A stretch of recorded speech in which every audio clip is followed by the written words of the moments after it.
Kung bawal yan, anak. Na-trigger na naman nga yung atopy niya eh. Kailangan namin maging careful ulit sa mga kinakain niya. Mahal kita. Wow! Chukayo, gashi! Nakakatuwa si Adrian. Tinanong siya, anong pinakamasarap na nakain mo sa Pilipinas? Sabi niya yung Jollibee. Malinan sa sakyan yung anak namin, no? Inaya, that's not our car. Ang mga Koreans, di uso sa kanilang take-out, pero pasensya na sila. Pinay ang kanilang daughter-in-law.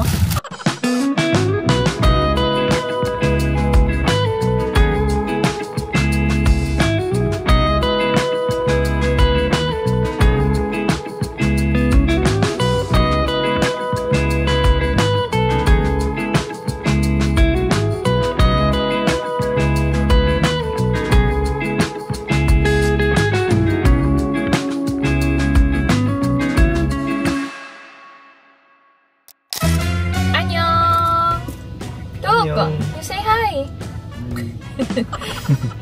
Hi everyone! Welcome back to my channel. This is PMSK and this is my life in Korea. Samahan nyo kami ngayong araw na to. We are celebrating my sister-in-law's promotion. Yay! So si Omoni, iti-treat kami mamaya ng dinner. Mag-grill meat daw kami sa restaurant, hindi sa bahay. Pero pupunta muna kami sa E-Mart para mag-grocery. Sama na kayo sa E-Mart. Diyan lang kayo. Ano ba yan? Kumusta? Who taught you that? Dapat. Oh, you just learned by yourself? Oh, what else? Aso. Aso. Oh, what else? Che. Huh? Kotse. Kotse. Car. What else? Hindi. Hindi. You know that hindi masarap. Hindi. Oo. Oo. Mahal kita. Wow! Huh? Salamat. What does that mean? Thank you. Salamat. Salamat. Okay.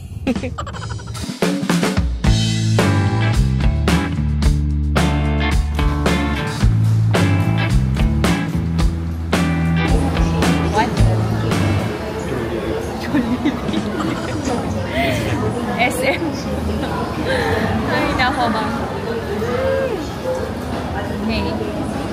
Gusto niyang i-invite si Kuya, kinkin niya dito sa Korea. Sabi ko, may pasok si Kuya.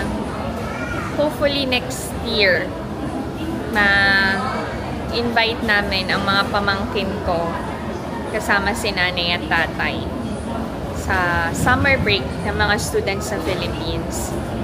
Praying for that. Ha? Kung bawal yan, anak. Bawal kasi sa kanya yung mga instant. Na-trigger na naman nga yung atopy niya eh. Puro manok ang kinain sa Pilipinas.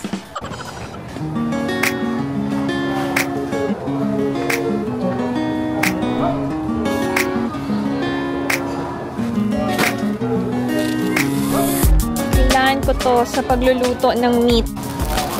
Okay. 3,980. So,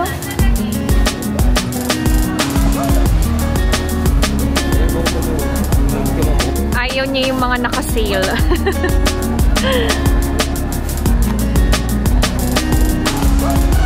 Since na-trigger na naman yung atopy ni Ijun, kailangan namin maging careful ulit sa mga kinakain niya.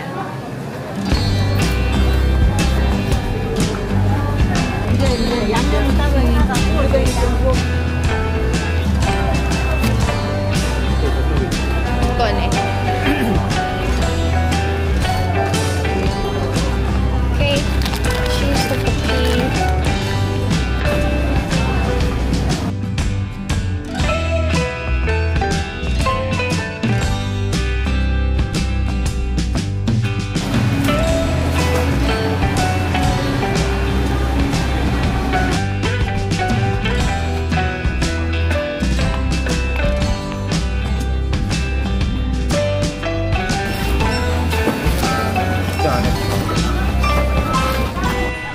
Yan yung popular na cartoon character dito sa Korea, si Tiniping. Tiniping. Yes. Let's go! Madalas yung kachat si Kuya Kin. Let's go na.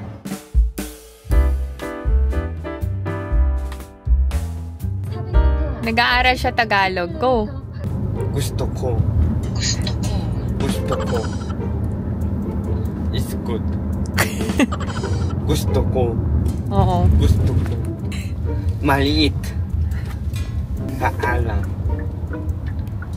Malaki. Maliit.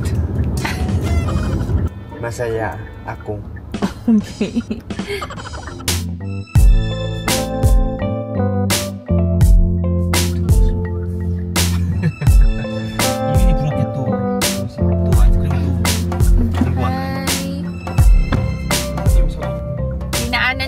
Namin si Ina from Academy. Diretso na kami ngayon sa restaurant kung saan nagpa-reserve ang sister-in-law ko. Dapat grilled meat yung kakainin namin, pero nag-adjust sila para sa mga bata. So, sa Italian restaurant kami. Let's celebrate yung promotion ng sister-in-law ko. And sabi ni Omoni, celebration na din ng birthday ko. Late na. Kasi galing kami ni Ijon sa Pilipinas eh.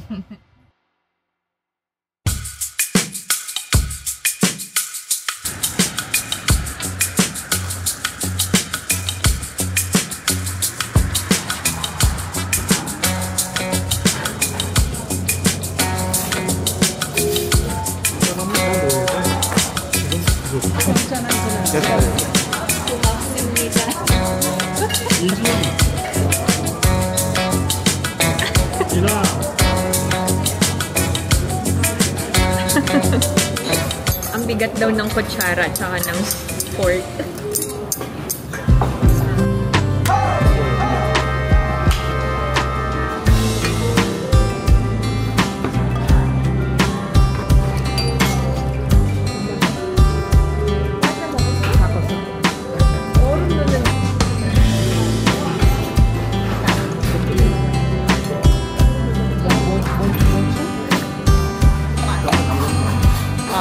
Bigyan niya daw sinuna niya.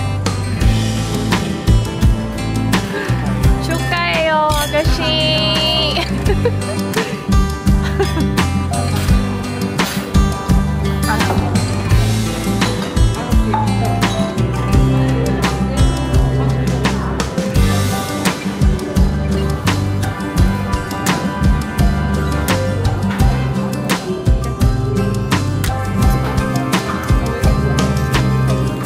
Nakakatuwa si Ijon. Tinanong siya, anong pinakamasarap na nakain mo sa Pilipinas? Sabi niya yung Jollibee. Masarap yung chicken, tsaka yung gravy. Bida ang saya. Dahil Pinay ang kanilang daughter-in-law na tinake out ko yung natira. Sayang naman. Hindi kasi ugali ng mga Koreans yung take out. Pasta and pizza. Okay, thank you, Lord. Thank you sa gift of family. Mga interest nila, halaman yan.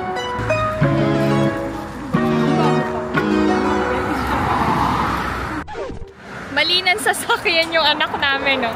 Inaya, that's not our car.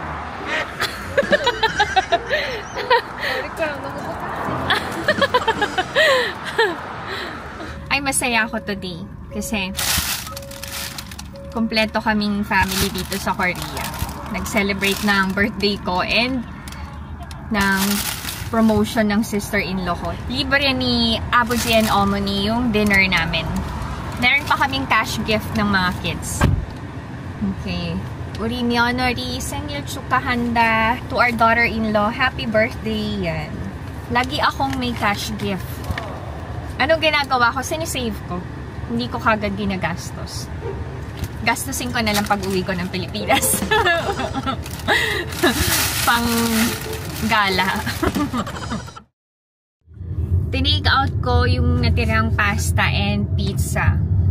Ang mga Koreans kasi hindi uso sa kanilang take-out. Pero pasensya na sila. Pinay ang kanilang daughter-in-law. So kapag may natira, automatic take-out yan. Ano ang Korean ng take-out? Pojanghada. Pojanghada. Tapos ang sweet ni Omoni talaga, may bigay na namang side dishes. Thank you, Lord. We're going home now. That's it. This is my video for today. I hope that you enjoyed watching. And if you're new to my channel, please consider subscribing, like, and share. Pinay mom in South Korea. Stay safe, everyone. Bye-bye. Bye.